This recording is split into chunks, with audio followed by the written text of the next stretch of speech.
Alright, so I need to be able to say this is what's going on within my environment and explain clearly, okay, I should be able to, if people say, hey, we're experiencing this, we're seeing slowness, our reports are not coming in on time, I need to know where do I go check, where do I look to understand what exactly is happening. That's the whole concept behind monitoring. And last week I started talking about monitoring can either be proactive or reactive. Alright, proactive meaning you are, anticipating, it's more anticipative in nature. So let's say I want to make sure that before I run out of space on my hard drive, I can identify, I know when I'm running low, so I can make arrangements before space finishes. That's proactive monitoring. I'm not waiting for space to run out before I go fix the issue. I'm being proactive in the sense that I'm monitoring the hard drive space so that when it's say 20% before it's empty, I can go and make arrangements to expand my hard drive to get additional space. That's proactive monitoring. There's, different other angles, when we talk about proactive monitoring. The other, piece is, reactive. When something happens, something has failed, where do I check? What do I look for? That's, reactive. It happens now, you want to go resolve it, afterwards. That's the reactive piece of part of monitoring.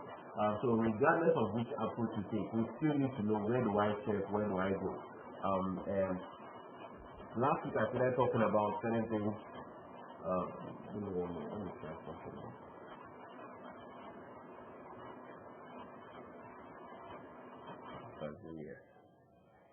Alright. So we need to basically be able to go and check and see what's happening, where is it coming from, what's the root cause, all of that. That's part of what our job is as database engineers. Most troubleshooting means something has happened, what's the cause, how do I identify the root cause, and all of that. That's a key part of our assignment and our daily tasks. There are two aspects to monitoring. There are two things to consider, two areas.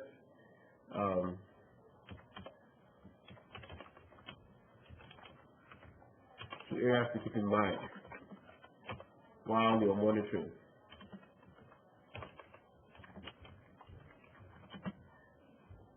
Alright, so a lot of times when we talk about monitoring, we want to go look on the database and see, okay, what's happening in the database, what's the issue.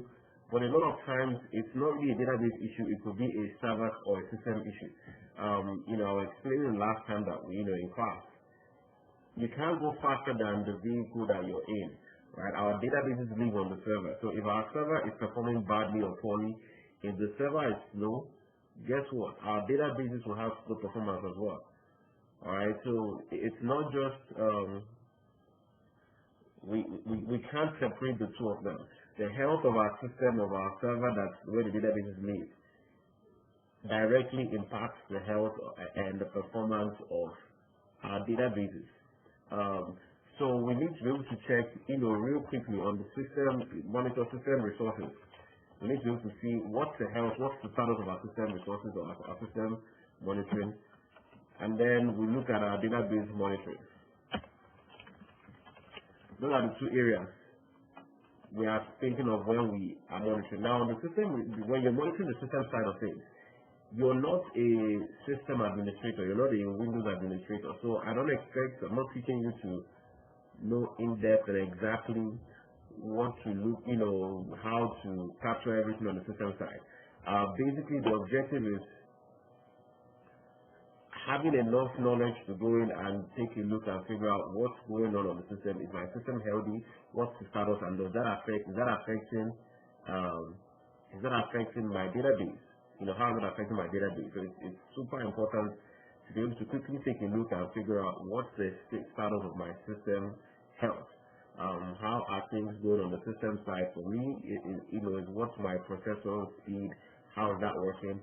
What's my memory, what's my hard storage, and what's the network looking like. So when I'm talking about system resources, those are the key system resources that I needed to, that we monitor or we check things for. Alright, processor, which some people refer to as CPU, memory, which people refer to as RAM,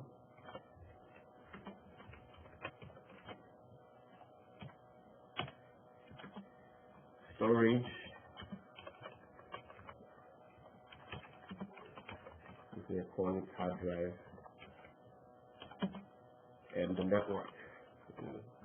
Network is network. So those are the system resources I need to check. So today we'll be looking at different tools, different ways of monitoring our system resources, and then we'll start looking at how we can take a look at the database side. Everything I'm saying now is super critical as you go forward, because every interview you attend, there will be questions around monitoring, troubleshooting, performance tuning. This is exactly what they're asking for. So please make sure you're understanding what I'm explaining today, and if you have any questions, unmute yourself and go ahead and ask questions. But make sure you're fully engaged. I know we're all remote today, we're not in class. However, I still want everybody to be locked in. So the first tool that we'll look at for system monitoring, some inbuilt system tools. We have our task manager. Now everybody knows task manager. We probably use it.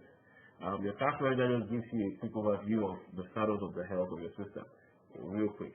If you come to your taskbar down here, if you can see my screen, if you right click on the taskbar and you see we'll have task manager. Normally some people do Control Alt Delete, that will also do it for you. If I do task manager, it will bring up this task manager screen. Now what does task manager show me? It's giving me everything on my system, every application running currently on my system, and how much resources it's consuming. Alright, so on the left you can see these are all the things running. First of all, look at the status of my system resources. Right, it's showing me right there on task manager. My processor is at 38, it's fluctuating between 38, 14 to 50. It's right there around 40% average. So processor health is good, right? You can see my memory, I'm using just 36% of my memory or my RAM. This utilization is zero. There's not much, I'm not doing too much on my storage. There's not much activity going on the storage side of things. My network bandwidth is okay, not too much utilization. Yeah.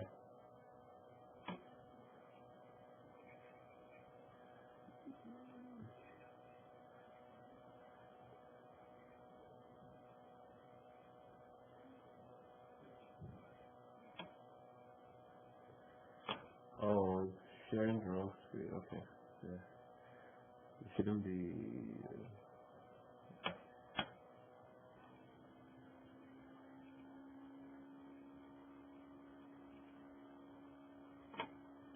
I isn't task manager now.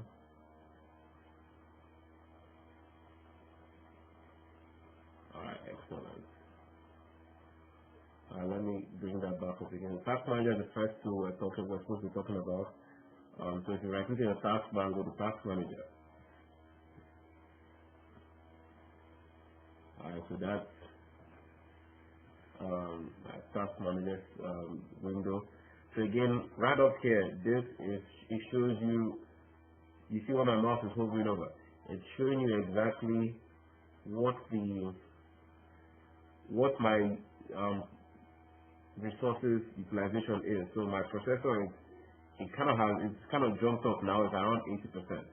Alright, so if somebody complains that, oh, I'm noticing slowness or issue with my database, and I come here and I look, I'm likely going to say, okay, something is off on the CPU. It's high. Utilization is high. Memory is still at 37%, so it's not a memory. There's no issues with memory here. This utilization is really low because I'm not reading anything from this, alright, and I'm not doing too much activity against my hard drive. So just this task manager gives you a quick overview of what's going on system-wise.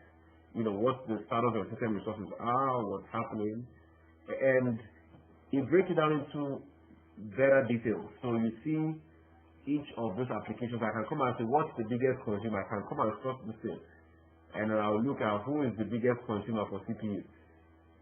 Windows Driver Foundation, whatever that is eating up 20%. WebEx is using up 22%. That's what we're using for class right now. Right, so I can, if I'm looking at my system resources and I'm looking at, if SQL Server is the guy that's using up all of this CPU, then I know it's my problem, it's a database problem. But assuming I come here and it's all this Windows something or whatever, I know it's not my issue to resolve. So I can reach out to the Windows guys and say, hey, CPU is bad and it's affecting my database performance. Can you go take a look? There's some application running that's eating up 80% of CPU or 90% of my processor. So this kind of gives me a quick way to catch or capture what's going on the system side. If you go to the performance tab right now, you can see it gives you a more graphical representation of what's happening on the system. It gives you, that's what it shows you. So you can see on the CPU graph right now, and you can see CPU is around 97%. It's really growing. You can see the graph, how it's going over a period of 60 seconds. So my CPU again is high, processor is high, there's a lot going on. But you can see more details around this average here. Utilization is around 90%, 80 is going up and down. There's 264 processes running at the same time, going on right now. And then you see I have 2 cores and 4 processors. Just general information. Again, the most important thing you're checking for in this page, in Task Manager, is this percentage. How high is it, and who is the biggest consumer? What's the biggest, who is the one consuming, what's the process consuming the most resources? That's Task Manager, that's what you're checking for. I'm not trying to get you to look into become an expert Task Manager, person. That's for the Windows guys, that's the system people, that's their job. Ours is just, we want to know, it's affecting our database, I need to be able to go and check what's happening, and then I can, make recommendations accordingly. The next tool we use for system monitoring is called PerfMon. PerfMon or Performance Monitor.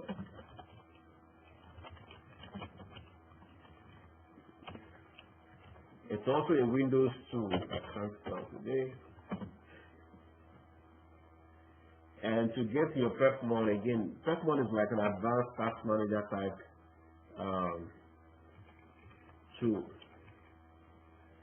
To get to PerfMon, if you go to your Windows programs, you can just come here and search for, just come down and search for Performance Monitor, PE. PerfMon. So you see to bring up Performance Monitor.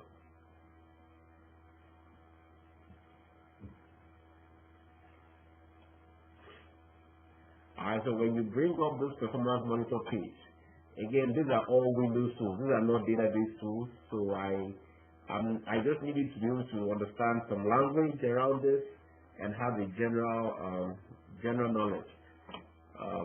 On the PerfMon to come down under monitoring to see where it is Performance Monitor, click on that.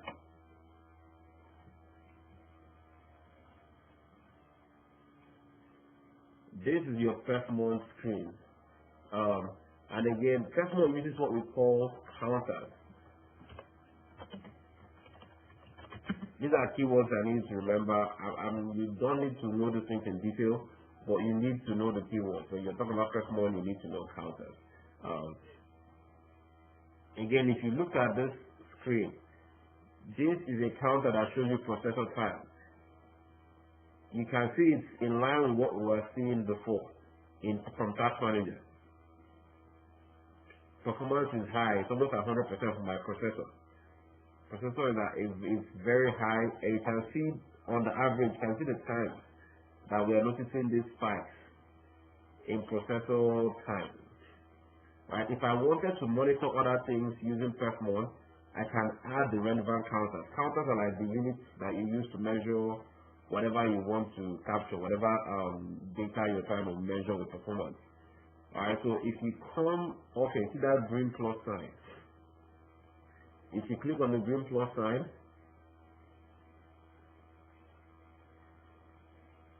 all of these are different performance counters. These are all different counters. Right now there's processor. If I wanted to capture something around say memory, I'll go and look for the memory counter. Let's go to memory. If I expand that, you see a bunch of counters under memory. A lot of people don't use counters or personal anymore.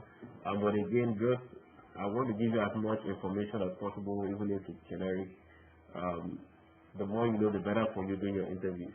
So you go to memories, you want to get available bytes, kilobytes, whatever. Pages per second, you see all of those pages, page reads per second, page writes. These are important things. How many reads are being done? That's like the select segment. How many reads, how many writes are being done? So I'll take reads per second. So if you highlight that, if you don't have the add button right there, click on the add button to move that to the side. We can look at writes per second again, what changes have been done. Okay. Alright, what else? Available to bytes, megabytes. Let's use that one. Alright, so let's keep it simple. We'll take those three for our, let me take pages per second on that memory, and I'll hit OK. Once you've added the counters you want to capture, you hit OK.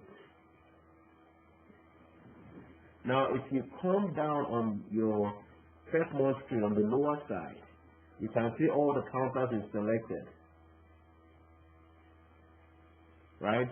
And you see that it's all color coded.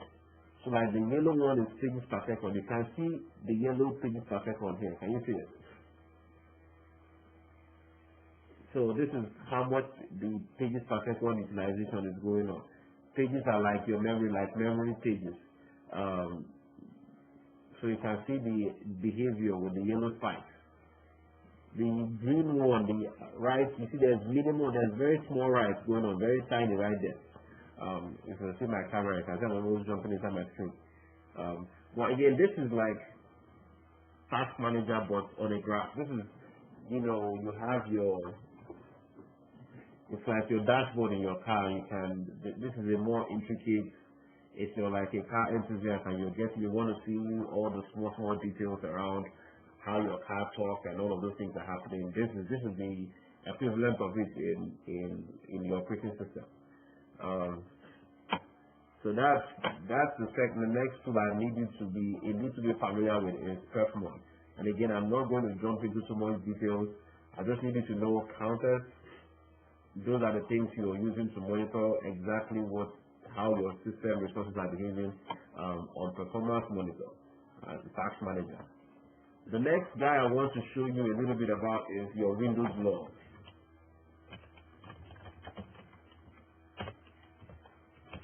Windows logs again speak to what is happening on the Windows side. That's when you're looking at when we're talking about Windows logs, you're just saying again, your log is just a record of activity. That's we talked about transaction logs. Windows logs are exactly that. It's a record of all the transactions and activities you have going on your system. Again, we're looking at how activities on the system side impacting my database performance. Because, like I said before, not everything going on is a database issue. And if you don't know how to check for that, you will keep refreshing on your database for issues that are not related to the database. So let's look at the Windows logs. How do we get to the Windows logs? Again, if you come down to your program list and just search for Event Viewer. Just type Event Viewer in your list, your program list, and then you see Event Viewer. Open that up.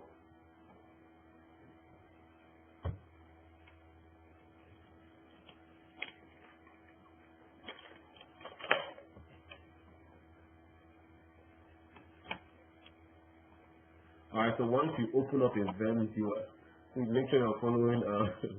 Today, Agap is an online student.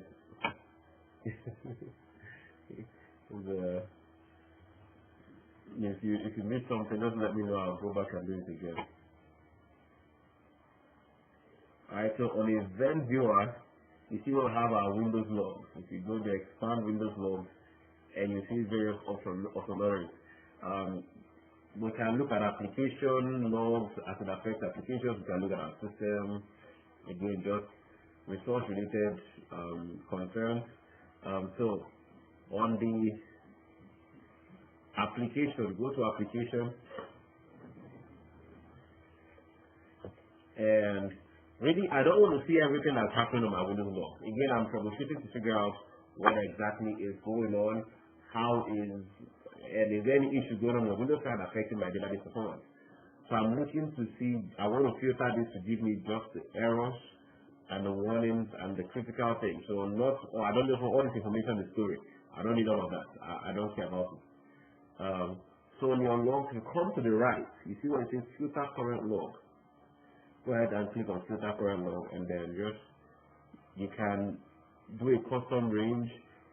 So if maybe somebody complains that, hey, instead of observing this between around 6 a.m. this morning, you can come here and customize and say, okay, between first event happened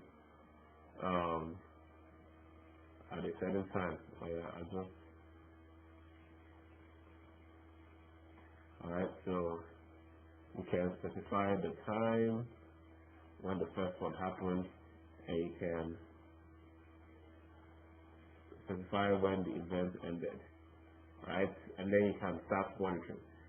But the other things I wanted to check was event level. So I don't want information that this is too much. I don't want all of this. I just want the criticals, the errors, and the warnings, the things that could be impacting my performance, right? And I hit OK. So now you see it's filtered out and it's showing me only the errors, the warnings, the critical events going on on the server side. And you see each thing I click on, under here I can see the details, the general more information about it. As long as all of these are not SQL Server related, it's not my problem to resolve. I'm going to reach out to the Windows engineers or Windows guys and say, hey, there's a bunch of failures occurring on the server. Can you take a look? It's affecting my database performance. So that's a quick way of using the Windows logs to do a quick troubleshooting to see, okay, what's going on? Is there anything going on potentially impacting my database performance and all of that? So that's using Windows logs that's how you use Windows logs to troubleshoot to check on the status of your system health. Alright, so those are some system resources you can use. So if you've gone through all of these tools and you're still observing issues, then now it's time for us to start looking into the database side of things. Alright, so if I go to let's look at some inbuilt database tools. Alright, the first thing you want to check when you get a complaint that, okay, something is off with, data is not fast or performing well, I want to see can I connect to Management Studio. Alright.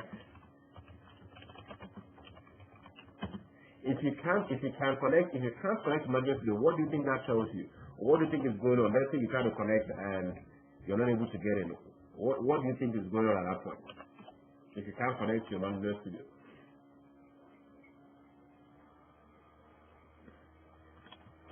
Yeah, feel free to speak.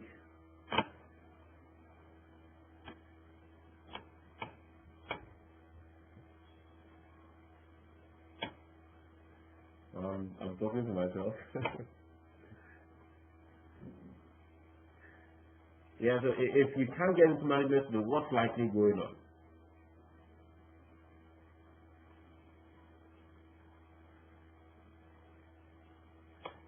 I come in here, I put in my information, and I hit connect, and let me quickly fix this again. Hit connect, and it throws an error, right? More than likely, the server wherever it's connected might be down. The server could be down. One or two things could be going on when you try to connect. If you can't connect to management studio, one or two things is happening. Either the whole server is completely down, that means it's shut down, or your SQL Server service is not running.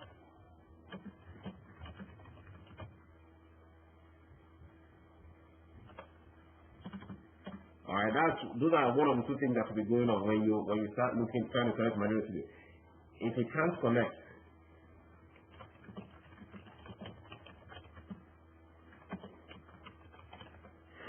the server might be down or your SQL Server service is not running. Alright, to see if your server is, there are a few ways you can check if your server is down or not. You can try to ping the server. Who knows what ping is?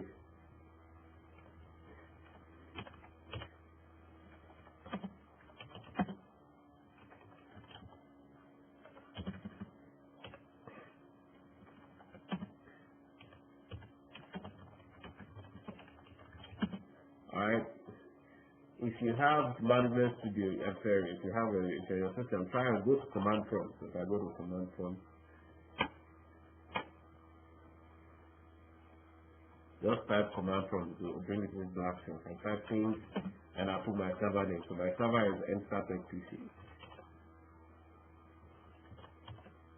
I believe NSTAR SQL PC.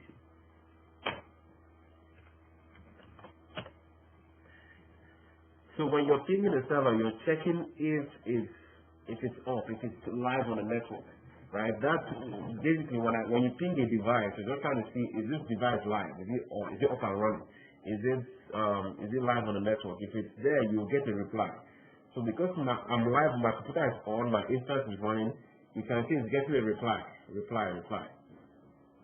Okay, if you want to see if anything is up and running, let's ping google.com. I'm getting a reply from Google. That means Google, I can access the Google server from my network. Okay, I can just ping Facebook. Alright, so I see what I'm doing. So I ping these things, I can see if I can connect to them. Any time you ping a server or a device on the network and you get a reply, that means it's live, it's on the network, it's accessible. Okay, remember what we're trying to do here? Can we ping, is the server down or not? So we're trying to validate if the server is down or not. Alright, so just try to ping your own computer name, ping google.com, ping, because all of this Google and everything, they're actually physical servers somewhere. We think of it as internet, but those are just physical servers on the network somewhere on the, and we can reach it through the internet. So if you're getting a reply, then that means your server is up. Okay, we can try to remote desktop. You can do a remote desktop connection. That's another way where you can connect to a server that's not located in front of you, that you're not physically sitting in front of it. In fact, I said it before, most of the time when you're working, you won't be physically sitting in front of the server that you're supporting.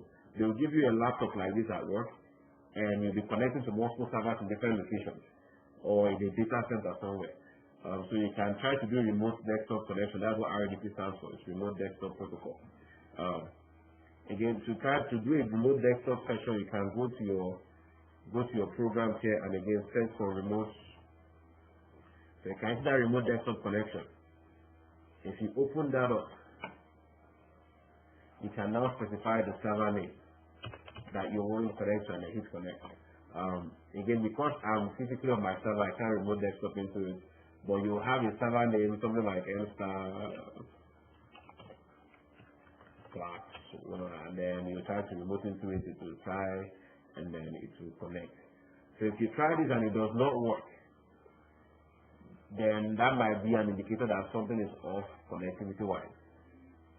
Alright, so that's to check if service is down, if the server is down. If you can't connect manually, then the next is, let's say you might get into the server and then but you can't still get into SSMS. you want to see is my service still running.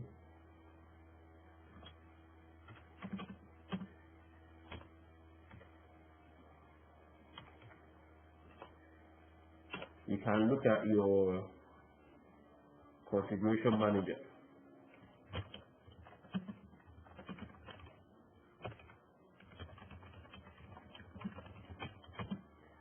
Alright, so to check a configuration manager to see if the services are running, again, this might have happened to some of you already. If you go to your list of programs, if you go to SQL Server, using Microsoft SQL Server 2014, you can see your configuration manager here. Open that up.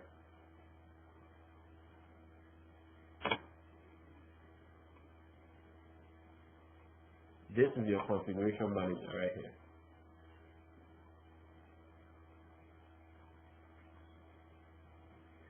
Alright, so this is my SQL Server services. See, all of them, can you see these are all running? Can you remember the services? We created the services during installation. Alright, you can see they are all running. The browser is disabled. That's one is disabled because it's a listener service, and I explained all of that a couple of weeks back. If for any reason this SQL Server is not running, you can right click on the service and come here and start. And then you should be able to connect to it. So if that's one of the reasons why people can, if it's not up and running, maybe somebody did a restart or did something and the service didn't come up, that could affect people outside. Again, this is a different steps to troubleshoot why are things not working. From the outside, the people outside, the database users outside don't know, they can't check, they don't have access to all of these things at the back end. You are the one that has access. So for them, all they are seeing is, oh, everything is slow. Oh, I can't connect. Oh, there's an issue. You can go and realize, oh, okay, SQL Server is down. Let me restart the services, and we're good again. Alright, so once I'm able to get it to connect to Management Studio, so now I'm in, services are not down, we're all good. The next thing I want to do, first step is to do SQL2. SQL2 is a system source procedure that tells you exactly what's running on your server right now. Alright, that's what.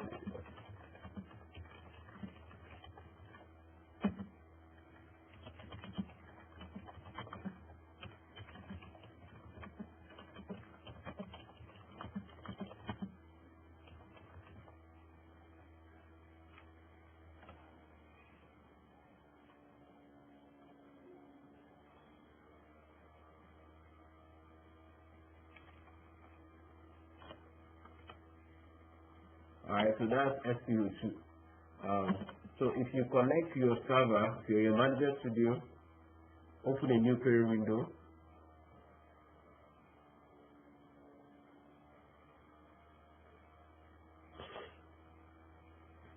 And come and type SQ_2. You can do execute SQ2 if you want, or just type SQ2, that's fine, and execute.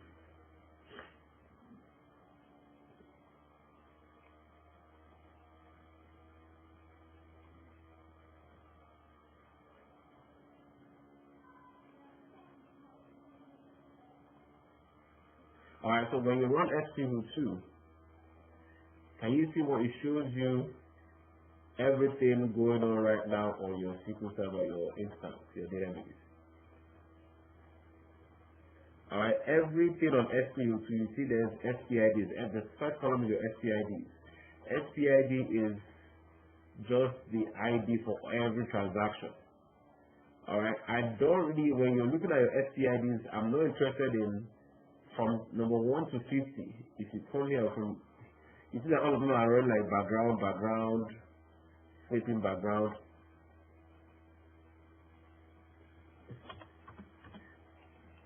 SPIDs 1 to 50 are all system processes. They're all system processes, period. So you don't have to check on this one. You can't do anything about them. Does that make sense? Right here now, from 1 through to wherever it is, the 450, These are all, can you see, they are task manager, whatever. They are not database direct on database side. So we're not really concerned with those ones. So I'm really checking from 51 and up. Alright, so that's the STID that you can identify. The status column just tells you, is it running? Is it sleeping? Is it running in the background? That just tells you the status of the process.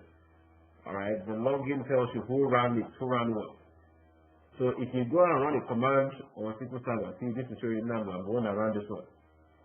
Okay, so this is one way of catching who did something. Somebody goes and runs a delete command, and then you say, hey, who ran this, who is doing it, and they say, it's not me. You can come and verify who did it. This will show you this is the server they ran it from, and this is who ran it. Does that make sense? Then the next column is the host name. The host name is the server where this transaction is happening. So again, this is my server, my PC. Okay, so you can tell when you run SQL2, you can see the help, make sure it's on the correct server that you're troubleshooting. The next column is blocked by.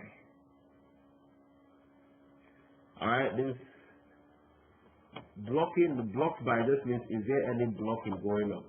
I'm going to come back to this column in a bit.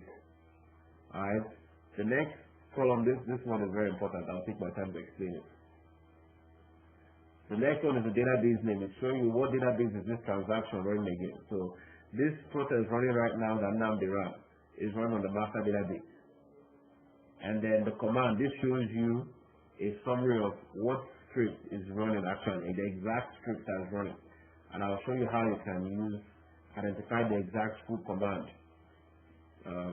that run on this place. Then you start looking at the impact of this process. How much CPU is he using?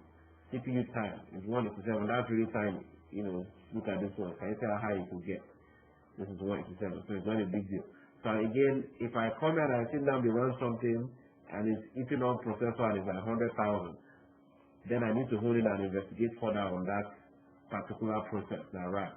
Alright, but if you're looking at this process, you see there's nothing, it's all tiny, there's no big deal going on here.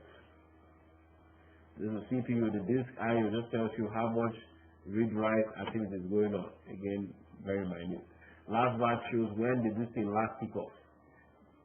So you can see this select running by this 12:13. 13:06, that's 1:06. That's when this I ran whatever I ran here. Alright, and then what's the program? So what application is this command coming from? Assuming it's not directly from SQL Server, maybe a third-party application. This is where you can identify the exact place, because sometimes people are not running directly from SQL Server Management Studio. In this case, I'm running from Management Studio from SQL Server, and sometimes it could be a third-party application that's connected to the database and running certain commands.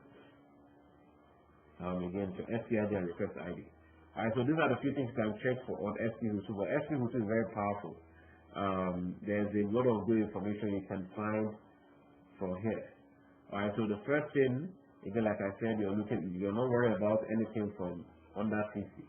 You start from 51, and that's what you're checking for. Who is running it? Now, blocking. So that's really one first thing I'm going to check for. On SQL to block by. So really what to check for is blocking.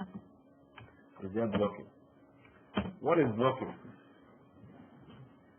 Right, when we talk about blocking, it just means something is preventing another process from happening. Alright, so let me explain it this way. Think of every time you go to shop online, you go to shop on Amazon. It's never happened where you bought the same thing at the same time and buying something, and then there's like a clash, a deadlock. None of us now owns it because we paid, we hit buy now at the same time. It doesn't happen. The reason why that doesn't happen is SQL Server uses this blocking system. Alright, so every time a transaction is kicked off on a resource, on a table, a database, SQL Server places a lock on that resource, basically preventing everybody else from accessing that resource simultaneously. Alright, let's say for instance, right, I'm running a script, against a table.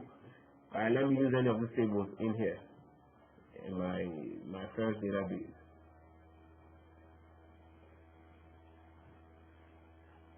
Alright, let's say I'm querying this my student database. Okay, I'm running a query against this table. Because I'm running a query against this table, SQL Server is going to place a lock on this table so that nobody else can access the table while I'm working on it. Alright, that process is called blocking. So anybody else trying to access the table the same time I'm running my query is going to be blocked. Does that make sense? So they might see that as an issue, they might see that as a concern. However, it's just because SQL Server doesn't want anybody making changes while I'm working on a particular table. So that's the way that SQL Server uses to maintain data integrity. Okay, so you can't make changes to the table while somebody else is working on the table. That's what blocking really means. It's like my child is watching a TV show. She's watching one of those children programs, and I want to watch the TV. I want to watch a game. Okay, so because she's using the TV, she's watching her program. I can't watch my game, so I'm being blocked. I can't do my transaction because she has placed a lock on the TV. Right? That's exactly what. So now I'm going to be waiting. I'm missing the game. I'm running behind. That's what's happening to the other users. They are trying to connect, but they can't. They have to wait. Alright, so because a lock has been placed on the resource they are trying to access. That's what blocking is.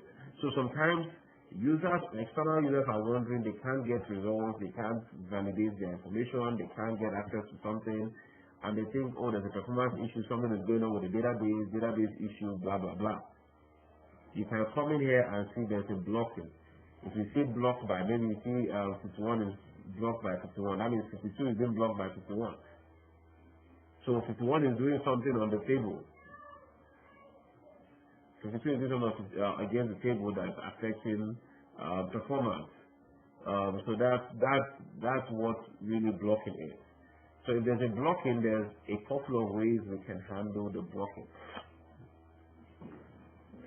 Right? You can kill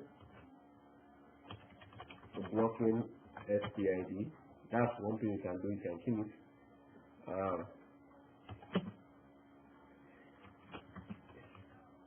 It will select statement, and again we will still explain this. I'll still come back to this a few times before we're done with class.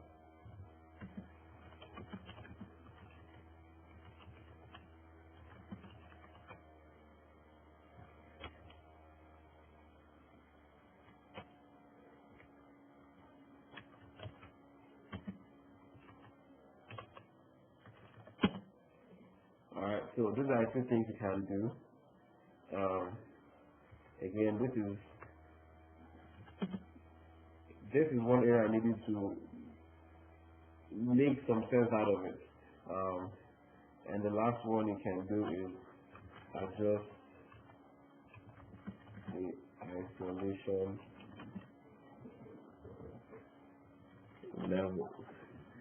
This one will be your assignment this coming week, what level of isolations mean. So all these two are kind of related to each other. Alright, so I won't go into explain what this one means right now. I'll talk about just kill the blocking SPID. So basically, if I realize, let's say 51, this 52 is running, but it's being blocked by, it shows here blocked by, and it shows 51. And I feel like I want to kill 51, so since I was continue running. All I do is come here and type kill 51. That's it. And then I'll execute this. If you execute this kill command, if I run this SQL again, can you see that there's no more 51? It starts from 51 is gone. Alright, so that's what killing the blocking SPID can do. And then the next one will keep running. However, one thing I have to stress is before you kill the blocking SPID, make sure you coordinate with whoever their name is, whoever the name, the login, whoever is the one running the query, the command, the script. Check in with them and say, hey, I see you're running this. It's affecting performance. It's affecting things. Can I kill it? Is it okay if I kill it? Just don't just come and say, oh, it's blocking, it's causing blocking, and you kill the process. Because this might be a critical process too. Maybe somebody instructed them to run something that they typically won't be running. So that's some other ways you can deal with the blocking. But just don't blindly go and kill an SPID because it's causing something. Make sure you're talking to whoever is the one coordinating or running the process.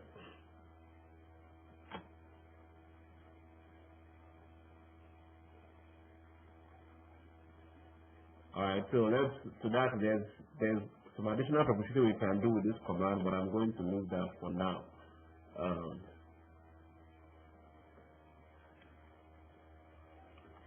Alright, so that's the first thing. SP2 is the first thing we're checking for. Or after we connect to management studio, the next we're doing is checking, running a quick SP2.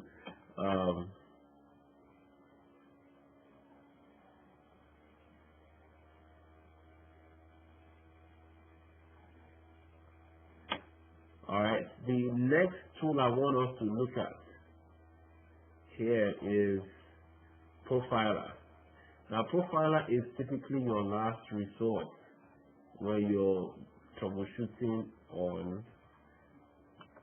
when you're trying to check. Again, I'm looking at different monitoring tools. Profiler.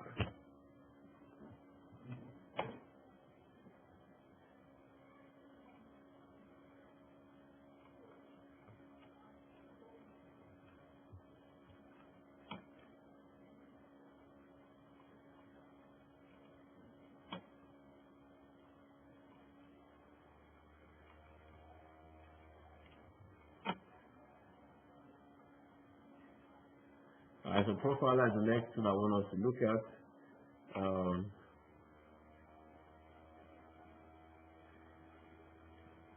And profiler uses what we call traces.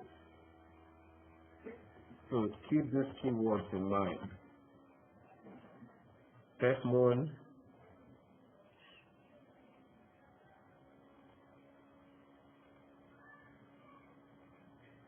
is counters, profiler trace. Alright, so again, profiler, you want to make sure this is like your last resort.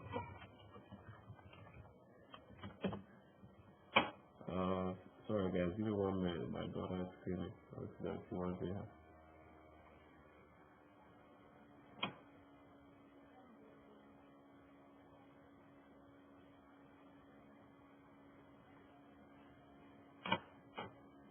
Alright. Okay, so I was talking about profiler. Again, I said this is your last resort. And the reason why I want you to be careful when you're using profiler is it's heavy on your system resources. You know how back in the day you would go get some of this antivirus software and they would kill the virus, but they would make your system slower. It's like they were another virus on their own. That's kind of how profiler is. Profiler is very intense on your system resources. So the recommendation is when you run profiler, don't run it directly against the system you're troubleshooting and working on.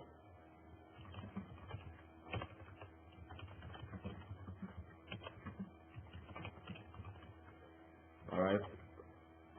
Make sure you run from a remote location.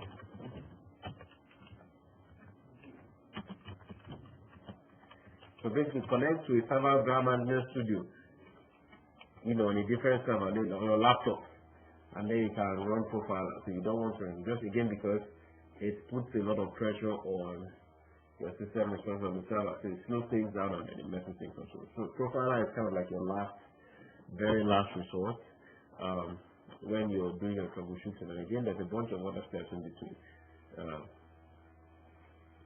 Alright, so how does profiler work? So if you come to your management studio, let's look at profiler. Go to tools, and you see the first option there is your SQL Server profiler. So open that up. Profiler will open up a whole different window for you, something like this. This is what you get. I will tell you this is kind of what this is the window you will see when you try to connect the profiler.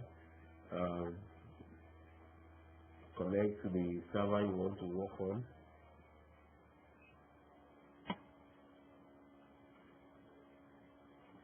And it's going to bring you here, so you can over straight off the back, see it's a trace. It's something you're running. You're kicking off a trace.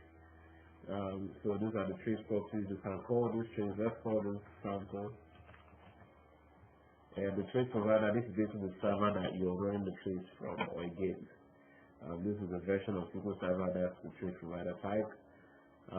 Depending on what you want to look for, these are different options, templates you can trace against. If you're trying to analyze maybe performance based on a non-running process or just a script, can do physical or duration or all of that. But let's leave it as standard. Now the next thing you can do is, where do I want to save my trace results? You can save it to a file. If you do this, it's going to ask you to identify where you want to save the file. This is assuming, let's say maybe you're working with developers, and this happens quite a bit, and they are telling you, hey, can you run a trace for us when we run the application? We want to see how it impacts performance. You can do a trace, save it to a location and send them the trace file so that you can do the analysis. That's one way. You can save it to a table. This is also really good because you can always query the trace results. So let's do this. Let's leave it. Let's do query to save it to a table. Now we can put the results in a table that we can always refer back to. Alright, so let's choose save to a table. It gives you this login window. You specify the server where the table is located. You connect. And then it asks you to specify where your table will be. So you say there's going to create a table called sample or marker database. I can change that. Let me change this. I'll send this to which database do I want to use. Let's keep using my first database. And we'll call this sample trace.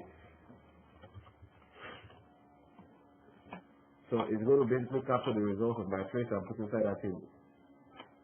And I'll say okay.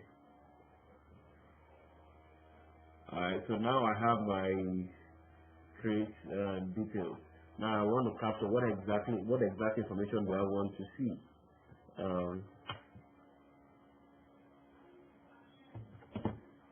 Alright, so I'll go to event selection. So this is different. What do I want to capture in this? These are different things that I can capture when I run a trace. If I want this text that represents the command, the query that's running, application, just like SP2. What application is it coming from? What's the username? CPU details, how much read and write, duration of the query. I can uncheck all of this. I don't need process, CPU, whatever that is. Start time, end time. If you want to capture additional information, you can do show all columns. So to give you additional columns, I was not there before. You can check and see if there's anything else. Okay, I want to capture like the database name. I want to know where the database is, which database is this process running against. I want to capture that. So you check all of those boxes. In empty domain name, if you want all of this, so I think let me capture the row count. How many rows are affected if I'm doing a select system? Okay, that's good. Alright, so I've selected what I want this information to capture for me. You can do some filtration if I do like column filters. And again, you can play around with this screen, when we're done, we can run and get what we want. So column filters. Why is it going to the other screen?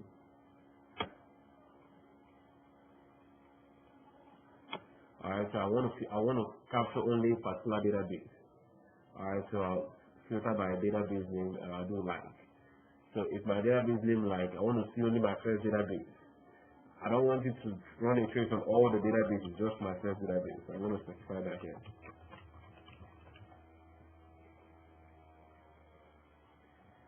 And I hit OK.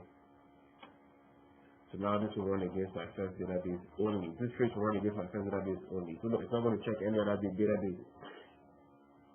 You see when we have organized columns, I can click on that.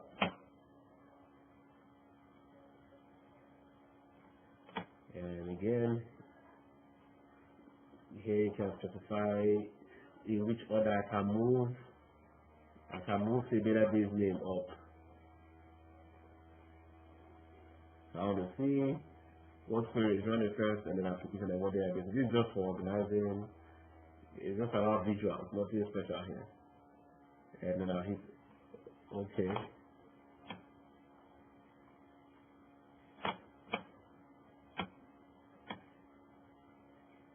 And once you're done with your selections, you can hit run.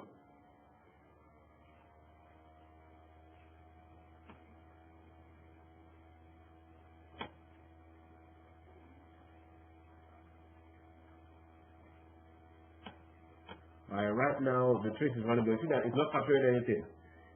The reason why there's nothing on this screen is because we're not running anything on my first database right now. My first database, there's no activity, zero activity. Can you see that? So because I'm not running anything against my first database, it's not capturing anything. So let's go and run some queries against my first database and then see what happens. So let me go to my first database, open a new query window, and let's see, select 1,000 rows. Alright, so when I execute this again, I'll do the same thing for students. Alright, so not much going on there.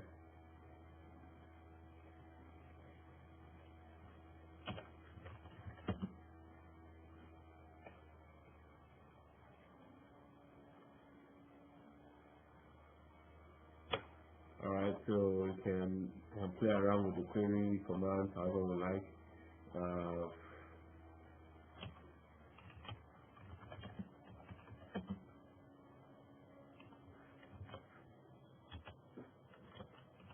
And just run those queries, get running.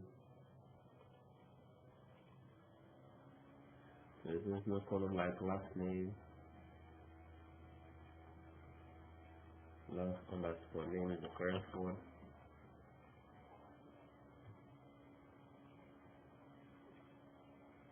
Alright, so I'm just trying to generate some activity. Alright, so we've run some script, and now to come to profile, like I see now, it's no longer empty. It's beginning to capture information. So if you go, you can now start looking at this script. You can see the commands. If I click on each one, you can see the query that I ran down here. Select this from students, select this from students. So it's showing, you see the details, this is last I ran. So I can look at each one to see how much CPU, all those columns are selected that I want to capture. How many reads, how many writes, how long is it taking in milliseconds, SPID. So this kind of gives me an idea of, okay, this is the period I'm running, this is how it's affecting my cloud. So that's kind of the gist around Profiler. Nothing special. So when you know something is running and you want to capture, the statistics around how that process is utilizing resources, then Profiler is a good way to catch all of that. So that's the next tool that I wanted to show us for monitoring on the database side. There's a few other ones that I want to, there's a few other processes or still speaking on monitoring.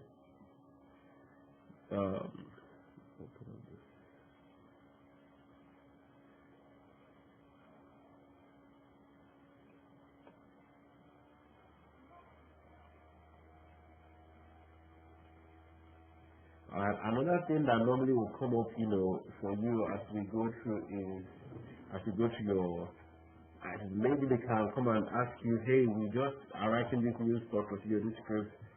what indexes will be good for me? How do I recommend indexes? How do I know what indexes like this will give me better performance? Right? You have a select statement that is running but is not performing well. How do you improve it? Okay, we know yes, indexes are there to help you improve your search results, and we talked about that. But how do I know which index I need? How do I know which index?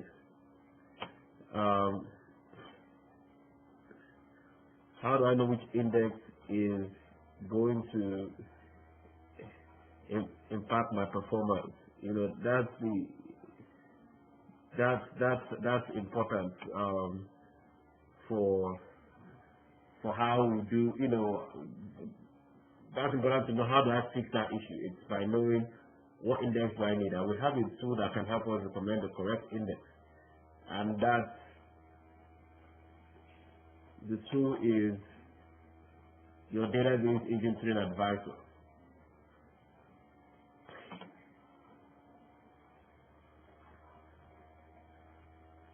You can use our database engine training advisor to basically check what's the best index I can create to get the best performance out of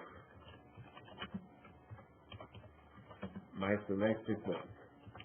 So what it's really doing is it's just going to recommend an index for you, period.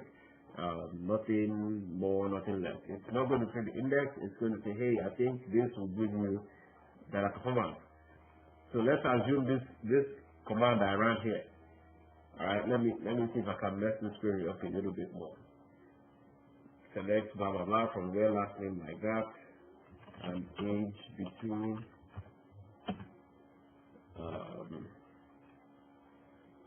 22 and 50. Alright, so I want to get the best performance out of this query, so I need to create an index. How do I use database engine advisor? If you highlight this script and right click on it, if you come down, you see where it says analyze query in database engine advisor. Right there. If I select that, it's going to open a window for me.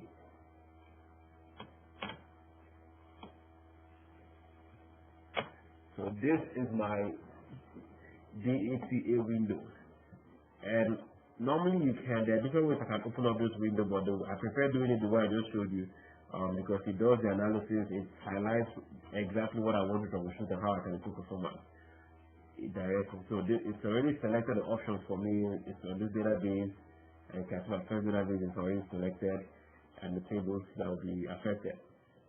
Let's go to training options. And let's go to, so I want to recommend indexes, non-course indexes, go to advanced options, and I'll define max space for this index. So we can make this 2 gig, just to make enough room. I want all recommendations, I'll say okay. So we can go ahead and start analysis right here. So when I hit start analysis, it's going to go over, and basically what it's doing now is it's trying to figure out what's the best index I can introduce to this script to give it the best performance. Alright, so as you can see now, it's made the recommendations for me. If you look at this, it's recommended a statistic and an index. Alright, so this is the index is recommended. So you can click on this command here, and you can see the query for the index. I can copy this to clipboard. Let me copy it. If I come here, my first database, open up new query, paste. So this is the index that this process recommended for me. Can you see how it works? It just looked at this command. I said, hey, analyze this query for me and give me an index that will help me improve the performance. And after analyzing, it gives me this command, and that's what we have here. Alright, so I can run this index and it will create, I can run this script and it will create the index for me. All right, and you can change the name of the index. This name doesn't mean anything. DTA index. I can make this more standard.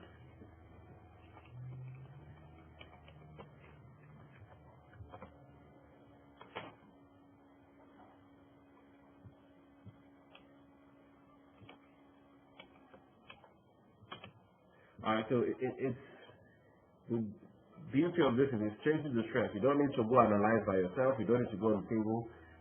You've figured out the best, most, the best, most optimal index to give you optimal performance out of this script. Out of this script, this is the index, the best index for you. Now, what I recommend is don't just take this recommendation hook, line, and sinker. You might have other indexes already that already have some of these columns as part of the index. You want to do some more analysis, you want to go on the tables directly and look at the indexes and see, do we have other indexes? Are this column already covered before you create a new index? But by and large, this is a good recommendation. You can go ahead and execute. And now we have an index on the student records table.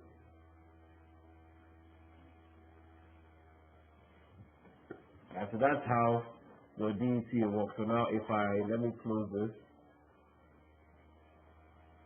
Let me do the analysis again and see what it says.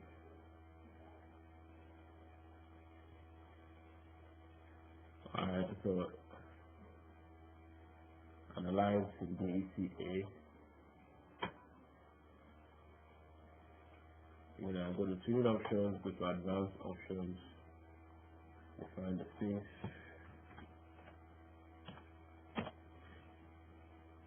It's okay. And start analysis.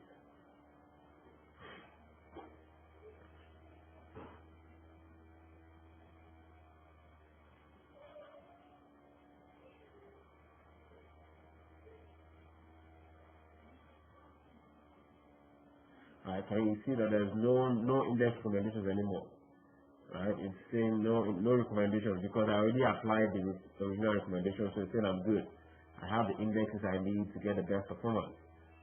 That's how this tool works. So DET is just there to help you recommend indexes that will give you the best performance from your from the select processes. Alright, so and again when you get the slide you'll see more details around all of that. The next, there's a bunch of other things, configurations you can set to manage how performance is handled. One of the things you can do is adjust, and we saw this during those configuration, any configuration things you did. I can set a limit to how much resources my SQL Server is using. SQL Server has a behavior where it likes to eat up as much resources as possible.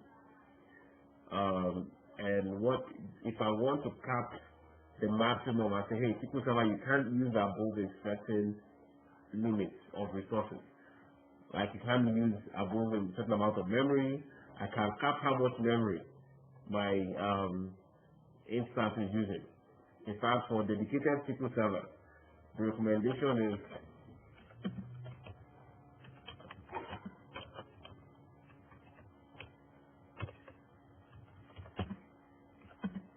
80/20. Alright, so 80% of the memory will be dedicated to SQL Server and 20% for the system resources.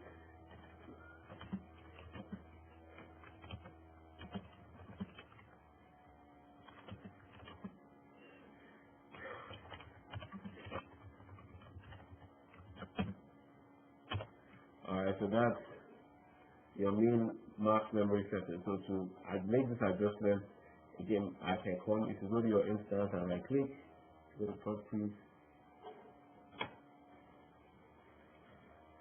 Under properties, you will have memory.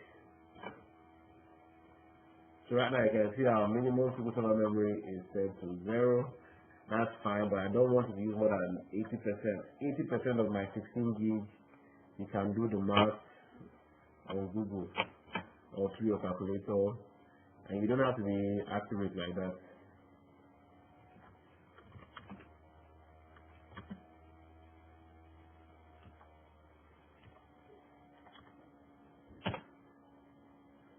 Alright, so 12 gig is 80% of 12, in megabytes is 12,800. I just Google this. Alright, so I'm saying SQL Server don't use more than this amount of memory, so that there will always be enough resources for the system to use. So I'll say okay. And that's how you adjust your, set your min and max memory settings.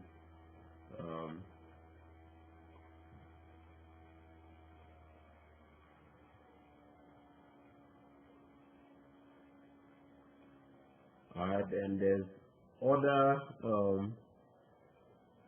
there's one more thing I'd like to show you today. Again, we're looking at different ways we can monitor and optimize SQL performance in our DMVs.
Alright, so that's a view.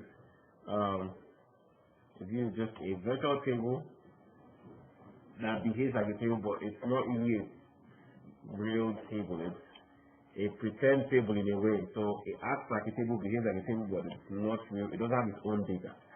All the data you see in the view is pulled from an actual table. It's just basically giving you a restricted angle. It's like to limit what anybody accessing, looking for specific access to certain records they can see. So that's what a view is. So we have certain views, systems, views from the master that have on the master database that show us very specific system health information. Okay, so those are what DMVs are. They're just views on the master database. Remember the master database, we talked about that last week. That's where all of your system configuration information is stored, or that's where they live. So I'll view the master database that specific info relating to system / database health. Those are DMVs. And you can identify DMVs with their prefixes. So also with a DM underscore something. Alright. So that's how you know it's a DMV. And then DMV is just going to show you just specific information regarding, again, the health of your system. If you go to system databases here, go to master. If you go to tables under master, so you see that there is no tables. Go to system tables, there's only these 4 tables. So that means all of our system information for this instance is stored in all these 4 tables. It doesn't even show you the columns. Right? SQL Server is hiding this so that we don't go in and tamper with it. So, but what it does is we can see what these tables contain by going to these views. System views. Now you see there's a long list of views. All of these views are pulling data from this table. So now it looks almost like the master database has 1 billion tables, but really it doesn't. See, there's just a few tables, but it's very many Brazilian views. So you can see the views here, the DMVs, DM underscore. These DM underscore, DM underscore. These are all different views that show specific information. Like this is DM underscore file usage, This one is for index statistics. This is for log space usage. Written index details. These are all different views, right? Different DMVs, different index groups that we can use to identify or troubleshoot what's happening. I recommend you just write down a few of these and just throw them in your brain somewhere in case it comes up and you're talking about your troubleshooting steps and you mention DMVs. You might want to have some examples, handy, ready to use. Alright, so those are some of the ways things we can look at when we're troubleshooting SQL Server. Let's check that out. Alright, so DMV, so look at again, quick recap. You can either do monitoring at the system level or at the database level. Alright, on the system monitoring, we're looking at the system resources. We're looking at the processor, memory, RAM, memory, storage, and network performance. That's what things we're checking from the system side. Again, we just want to know what's the status of the health of the system, how are things going, what's the current situation. And we can use the different tools we have under the system side is Task Manager, Prep1, and then your Windows logs. These are your system monitoring tools that we have access to that ship directly with your server. We don't need to pay anything extra. Everybody's system has this already. And I showed you how to look at the Task Manager, your Prep1, your Windows logs. I recommend you go back and try this again and make sure you have a grasp of how to work all of these things. On the database side, we start with, can I connect? This is the part you can't get wrong. Can I connect to the database? Can I connect to Management Studio? If you can't, the first thing you're thinking of is the server down. How do I validate if my server is down? I can ping the server.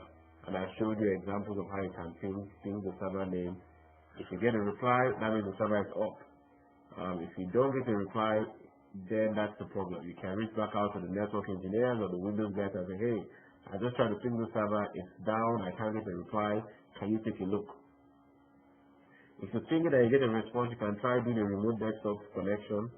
And again, I showed you how to do that. If you come to your list of applications and type remote, you see remote desktop connection. It gives you the RDP window, and you can put in the server name. You can see I have the server name for my old job. Whenever I remote desktop connected into our server, this is the job box I'll connect to. Alright, so that's again, if you're checking for connectivity. Once you verify that you can RDP and you can ping, now I can RDP, I can check if the SQL Server service is running.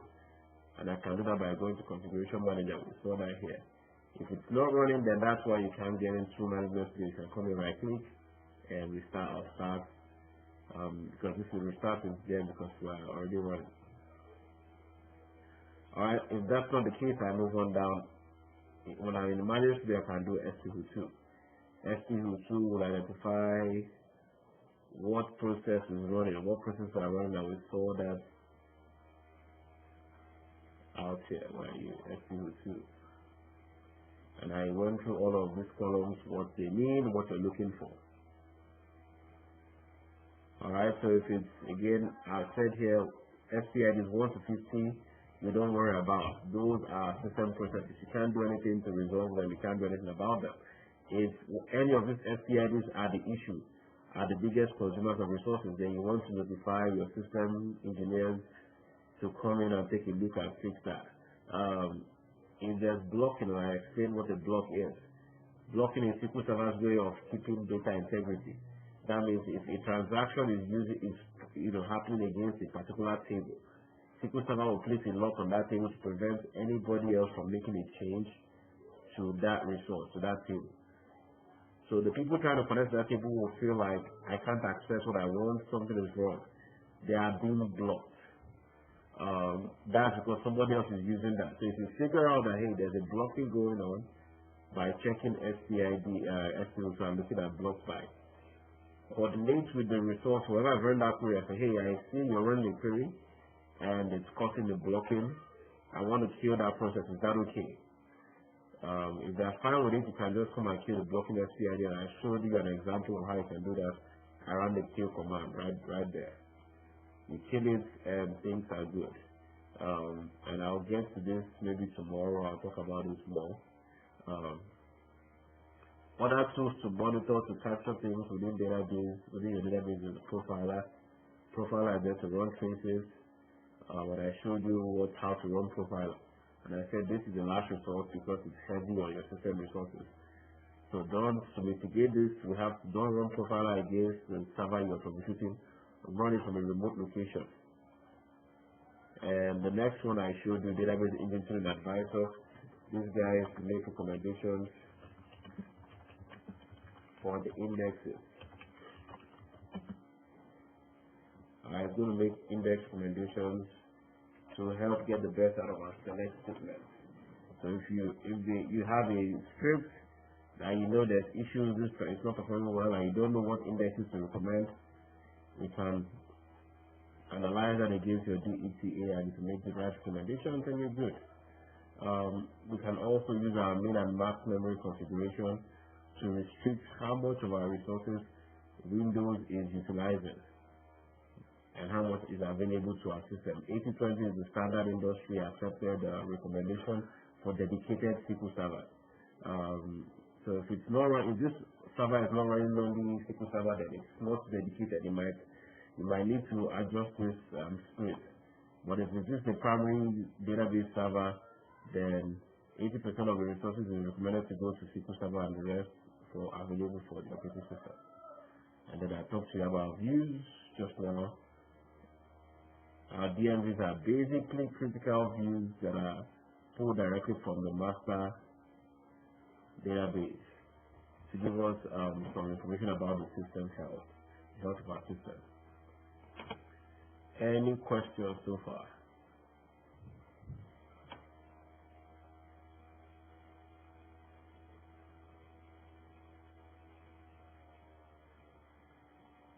Yeah, it's a bunch of information, and we're going to rehash this a few times, just because this particular this is kind of the beginning. I'm going to get deeper, a little bit deeper into troubleshooting and also performance tuning. But I need you to. I'm going to just go more in depth into this steps. I didn't go into what this command here. How do I identify the exact script that's running from here? It's a very important thing you know how to do. So I've seen that let's say I see this guy is eating up all of my CPU, right? This is the biggest consumer. This awaiting command here is not exactly academic. Where I can pull out the exact command running. And then when I have the exact command running, I can analyze it further to see what exactly is happening within that query that's causing the issue. Alright, so we're going to still drill down a little further, but this is just the not introductory, but this is the initial phase of this. So we'll still go over these steps again, and then I'll lay it out for you how I want you to address this in an interview situation. When they ask you what are the steps you will take to resolve a slow running query and all of that. It's all of this, but I'll organize it for you, and I'll give you how I want you to go about breaking it down or answering this question. But just try and make sure just you can look at task manager, look at some of the things that we've covered, and we'll take it from there tomorrow. So hopefully tomorrow we'll be back in class. Hopefully things are cleared out with the snow, and we're good to go tomorrow. So tomorrow, yeah. So please, I let's come out on time. Because we'll start getting into, I'll get into talking about, we'll start the class off with, your resume, what it should look like. I'll show you sample resumes of what I expect, and then we'll go from there. We're also going to be going to start building our virtual machines and setting up things, because next week we're going to have availability, and then we're going to like a whole bunch of rapid fire things that we're covering. So tomorrow is a very important class, and we're covering a lot. So let's be on time tomorrow. Please tell Vitensha and I don't know if you tell Vitensha and Prudential. I'm aware that they should be available. I don't know why it comes to my head like that. But we'll stop here for today. And I'll see everyone tomorrow in the absence of any questions.